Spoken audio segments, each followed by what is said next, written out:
है ना। हमारा था बग लाइफ साइकिल की में हम देखेंगे। ये मेरा नाम है हमजा नवीद और ये मेरा group member Abdul Rahman Khan. Bug life cycle में हम देखेंगे कि एक मतलब बग होता क्या है, फिर उसकी कैटेगरीज देखेंगे, उसकी क्लासिफिकेशन देखेंगे, और मतलब सिविरिटी देखेंगे, प्रायोरिटी हम भी देखेंगे उसमें। हम फिर एंड पे बग लाइफ साइकिल भी देखेंगे कि कहाँ से बग जो है वो हमारे पास शुरू हो रहा है और कहाँ पे हमारे पास वो बग जाके हम क्लोज किस तरह करें, और उसके दरमियान में मतलब बीच में सारा प्रोसेस क्या है।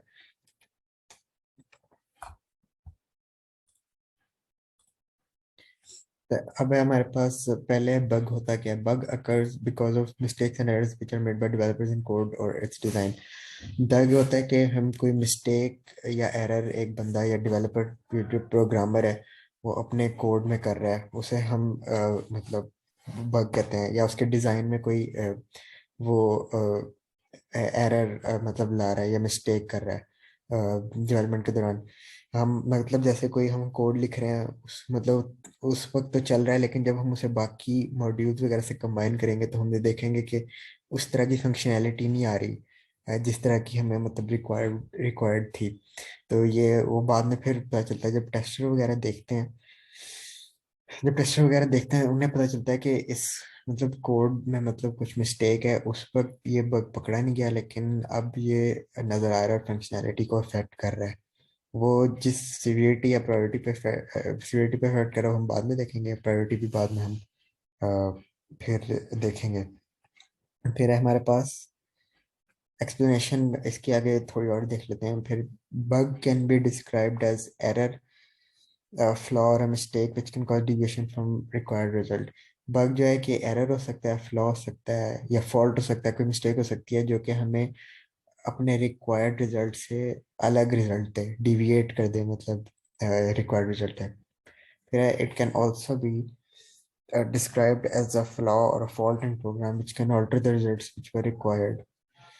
ये है कि वो अ, एक हम इससे भी कह सकते हैं कि एक फॉल्ट है या फ्लॉ है, या जो कि हमें डिफरेंट रिजल्ट्स थे जो कि रिक्वायर्ड थे। It can alter the results. It can be described as a condition software varies from software requirements as agreed before does not meet user expectation. इसको हम ये भी कह सकते हैं कि हमने एक सॉफ्टवेयर तो बना लिया लेकिन उसकी रिक्वायरमेंट के मुताबिक वो काम नहीं आ रहा, और जिस तरह जो हमने रिक्वायरमेंट डॉक्यूमेंट में था हमारे पास, या तो वो यूजर एक्सपेक्टेशन मीट नहीं कर रहा, यूजर को मतलब पसंद नहीं आया उसमें कुछ काम, उसे हम फिर बग कह सकते हैं। फिर है हमारे पास फिर है हमारे पास कैटेगरीज।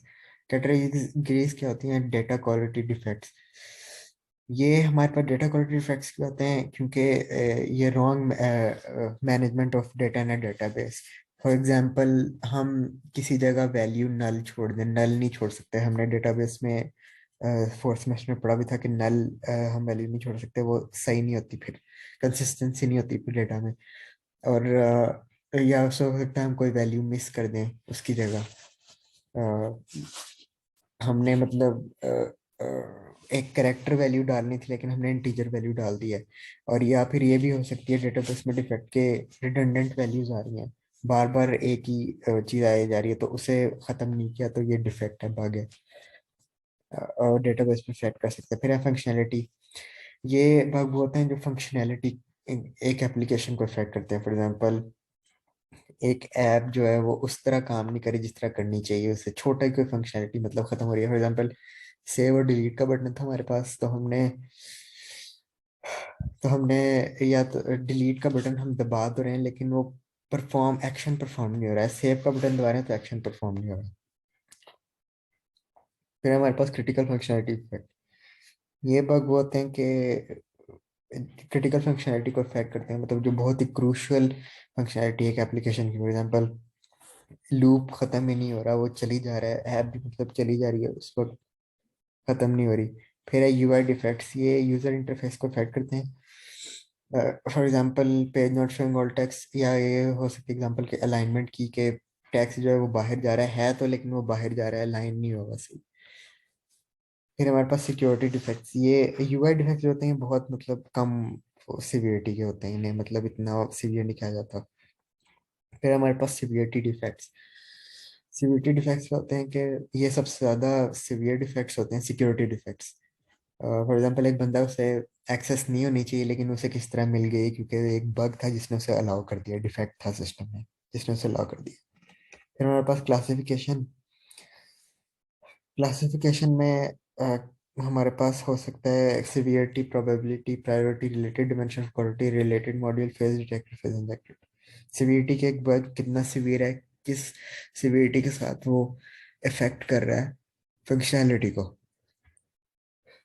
और फिर है प्रोबेबिलिटी, कि प्रोबेबिलिटी क्या है कि एक बग जो वो अफेक्ट करेगा फंक्शनैलिटी को, और कितनी सिवियरिटी से अफेक्ट करेगा। फिर प्रायोरिटी, बग की प्रायोरिटी सॉल्व करने की क्या है कि एक बग ज़्यादा अफेक्ट कर रहा है तो उससे पहले सॉल्व होना चाहिए, दूसरा थोड़ा कम है तो उसे दूसरे तीसरे नंबर पे हम प्रायोरिटी देंगे वेट के हिसाब से कि कितना मतलब एक हैवी इफेक्ट आ सकता है सिस्टम पे।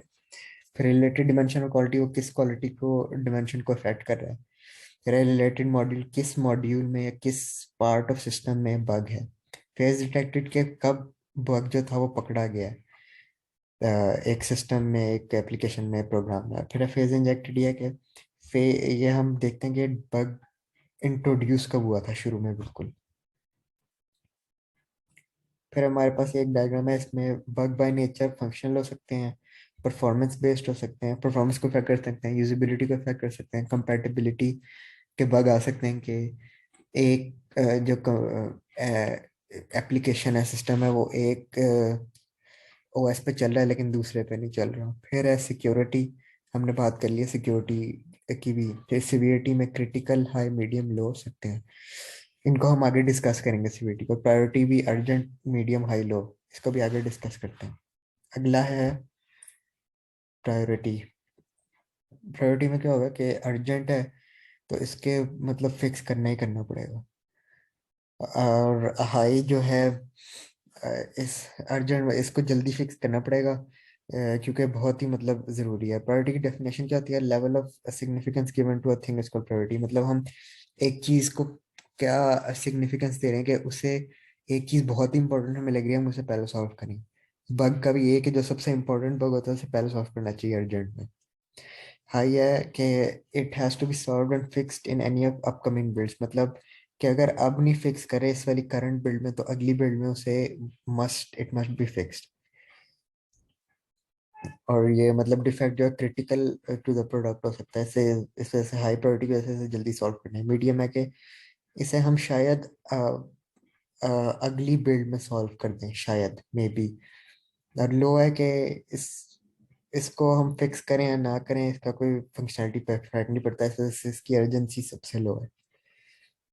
फिर है severity, the level of effect that a bug has on development और प्रोसेस ऑफ अ कंपोनेंट और सिस्टम।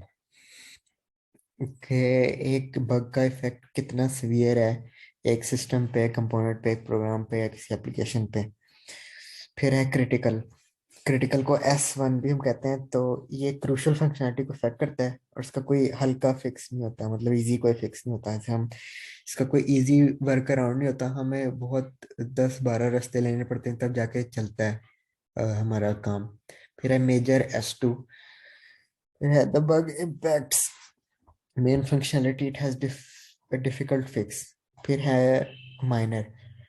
अब इसकी मतलब ये माइनर जो होता है इसकी फंक्शनैलिटी पे इतना इफेक्ट नहीं होता और इसे इजीली सॉल्व कर सकते हैं। फिर है ट्रिवियल, ये मतलब इसका फंक्शनैलिटी पे इतना कोई बिल्कुल भी नहीं इफेक्ट होता और इसकी हमें कोई वर्क अराउंड होने की भी जरूरत नहीं, इतना मतलब ट्रिवियल सा होता है बग, क्या पता भी नहीं चलता है कि नहीं सिस्टम में। फिर है बग लाइफ साइकिल। उसमें क्या होता है कि हम बग को पहले देखते हैं कि डिस्कवर होता है, फिर उसे असाइन करते हैं, फिर उसके ऊपर काम करते हैं, फिर उसे रीटेस्ट करते हैं, फिर क्लोज कर देते हैं। फिर है न्यू, एक बग हमें मिला है, हम या तो उसे रिजेक्ट कर देंगे किसी वजह से या तो उसे ओपन कर देंगे।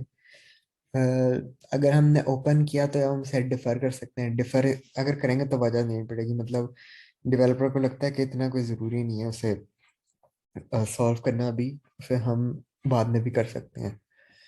तो अगर फिर हम अगर फिक्स करेंगे तो उसे फिक्स एक डेवलपिंग टीम को दे दिया जाएगा, वो फिर उसे फिक्स करेंगे, फिर उसे रीटेस्ट करेगी एक टीम, और कि जो फिक्स उसने लगाया है पिछली डेवलपमेंट टीम ने वो काम कर भी रहा है कि नहीं। अगर कर रहा है तो उस बग को खत्म हो गया और बग लाइफ साइकिल खत्म हो जाएगा।